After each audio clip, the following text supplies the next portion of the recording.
Здравейте, приятели на Таро! Аз съм Божана и съм ви приготвила моята Таро астропрогноза за седмицата. Нека започнем с огнени знаци.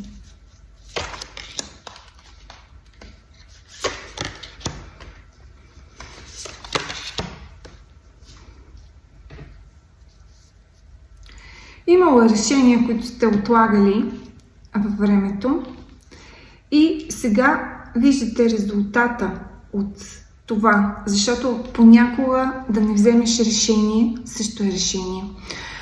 Всъщност, ако си помислите, резултатът е добър.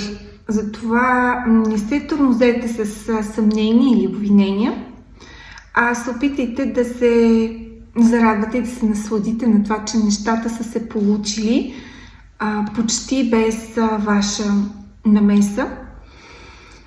И опитайте се да вземете максималното от този неочакван резултат и да видите добрите му страни. Защото така и така ситуацията е приключила без ваша намеса и според картите всъщност се е развила добре.